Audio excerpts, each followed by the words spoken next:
ఓం శ్రీ గణేశాయ నమః. శ్రీ గురుభ్యో నమః. శ్రీ భక్తి ఛానల్ వీక్షకులకు స్వాగతం. అక్టోబర్ 11, 2021 నుండి 2022 జూలై 12 వరకు మీనరాశి వారికి శని బలం ఏ విధంగా ఉందో ఈ వీడియోలో చూద్దాం. పూర్వాభాద్ర 4వ పాదం, ఉత్తరాభాద్ర 1, 2, 3, 4 పాదాలు, రేవతి నక్షత్రం 1, 2, 3, 4 పాదాలలో జన్మించిన వారు మీనరాశి కిందకి వస్తారు. 2021 అక్టోబర్ 11న శనిదేవుడు వక్రత్యాగం చేసి రుజుమార్గంలోకి వస్తారు. శని మకర రాశిలోనే ఉన్నప్పటికీ అక్టోబర్ 11, 2021 వరకు ధనస్సు రాశిలో ఉండే ఫలితాలను ఇవ్వడం జరుగుతుంది.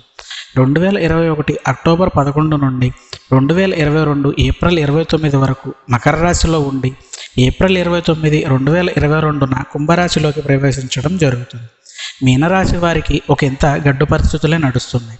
దీనికి కారణం శనిదేవుడు 10వ స్థానంలో సంచరించడం వల్ల.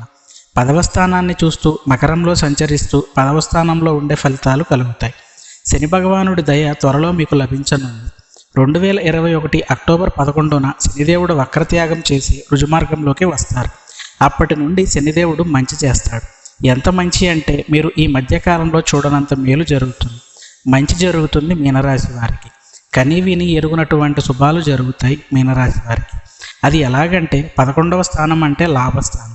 శని భగవానుడు 11వ స్థానంలో ఉండి ముందుకు నడుస్తుంటే అన్నీ లాభాలే. ఉద్యోగ లాభం, ఉద్యోగాలలో ప్రమోషన్లు రావడం, సొంత ఇంటి లాభం, గృహయోగం, సొంత వాహన యోగం, పెళ్లి జరిగే అవకాశం ఉంటాయి. మీనరాశిలో ఉండేవారికి ఒక ఆనందకరమైనటువంటి రోజులు 2021 అక్టోబర్ 11 నుండి ఏప్రిల్ 29, 2022 వరకు ఉంటుంది. ఈ 7 నెలల కాలం కూడా మీరు అనుకున్నటువంటి ప్రతి పనిలో విజయం సాధిస్తారు. వ్యాపారాలు వృద్ధి చెందుతాయి. ఆశించిన దానికంటే కూడా ధనం ఎక్కువగా లభిస్తుంది. అనుకోని అదృష్టాలు కలిసి వస్తాయి. మంచి రోజులు మీకు అక్టోబర్ 11, 2021 నుండి ఏప్రిల్ 29, 2022 వరకు ఉంటాయి. ఇలా నడుస్తూ 11వ స్థానంలో మీకు లాభాలు చేకూరుతూ మీకు ఏలినాటి శనిదేవుడు కుంభరాశిలోకి రాగానే మీకు ఏలినాటి శని వచ్చినట్టుగా భావించబడుతుంది. అంటే శనిదేవుడు ఏకకాలంలో 3 రాశులలో ఉంటాడు.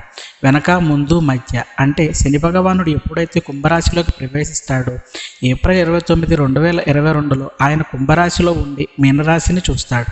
అంతేకాకుండా కుంభరాశి ముందున్నటువంటి రాశి మకర రాశిని కూడా చూస్తాడు. ఏకకాలంలో కాబట్టి ఏలినాటి శని ప్రారంభమవుతుంది మీనరాశి వారికి. 2022 ఏప్రిల్ 29 నుండి ఏలినాటి శని మొదలవుతుంది మీనరాశి వారికి. 7.5 సంవత్సరాల పాటు నిరాటంకంగా సాగుతుంది. ఇలా నిరాటంకంగా సాగుతున్న రోజుల్లో మీరు కొత్త విషయాలు నేర్చుకుంటారు. కొత్త మనుషులు, కొత్త అనుభవాలు, తరువాత జీవిత పాఠాలు. ఎవరైనా మిమ్మల్ని మోసం చేయటం, కొత్త వ్యాపారాలు మొదలుపెట్టినప్పుడు మిమ్మల్ని మోసం చేసే అవకాశాలు ఉంటాయి. కాబట్టి జాగ్రత్తగా అడుగు వేయాలి. ఏప్రిల్ 29, 2022 నుండి మోసపోయే విషయాలలో జాగ్రత్తగా ఉండాలి. మీరు అనుకున్న వృత్తిలో స్థిరపడతారు. మంచి వృత్తిలో స్థిరపడతారు. మీరు వెళ్ళేటటువంటి దారి పూర్తిగా మారిపోతుంది మీనరాశి వారికి. కాబట్టి అక్టోబర్ 11, 2021 నుండి బాగుంటుంది. మీ కష్టాలకు తెరపడుతుంది. బంగారు కాలం, సువర్ణాధ్యాయం మొదలవుతుంది. ఏప్రిల్ 29, 2022 నుండి ఏలినాటి శని ప్రారంభమవుతుంది. 2022 ఏప్రిల్ 29 నుండి 2022 జూలై 12 వరకు ఏలినాటి శని ఉన్నట్టుగా భావించబడుతుంది. అక్కడ నుంచి మళ్ళీ శనిదేవుడు వక్రించి మకరాన్ని చూస్తూ మకరం వైపు ప్రయాణం చేస్తూ ఉంటాడు. వక్రించిన శనిదేవుడు వలన మకర రాశిలో ఉండే ఫలితాలు కలుగుతాయి. అంటే లాభస్థానంలో ఉండే ఫలితాలు ఉంటాయి జూలై 12, 2022 నుండి. కాబట్టి శనిదేవుడు మీకు అక్టోబర్ 11, 2021 నుండి 11వ స్థానంలో ఉన్నప్పటికీ 12లో ఉండి ఏలినాటి శని ప్రారంభమైనప్పటికీ తరువాత మీ రాశి మీదకి వచ్చినప్పుడు అంటే రాబోయేటటువంటి 4 ఏళ్ళు కూడా మీకు అద్భుతమైనటువంటి యోగాలు ఉంటాయి మీనరాశి వారికి. కొత్త రకమైనటువంటి జీవితాన్ని ప్రారంభిస్తారు. అనుకోనటువంటి మలుపులు తిరిగి అద్భుతమైనటువంటి విజయాలు సాధిస్తారు రాబోయే 3-4 సంవత్సరాలలో. ప్రస్తుతానికి అక్టోబర్ 11 నుండి మంచి రోజులు ఉంటాయి. 10లో ఉండే శనిదేవుడు 11లోకి వస్తాడు. 11లో ఏప్రిల్ 29, 2022 వరకు ఉంటాడు. అక్కడ నుంచి ఏలినాటి శని ప్రారంభమవుతుంది మీకు.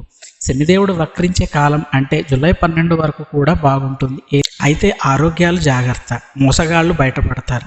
కాబట్టి ఏలినాటి శని కాలంలో 11లో శని ఉన్నప్పుడు అంటే అక్టోబర్ 11, 2021 నుండి రాబోయే రోజులన్నీ కూడా శనిదేవుడు మంచే చేస్తాడు.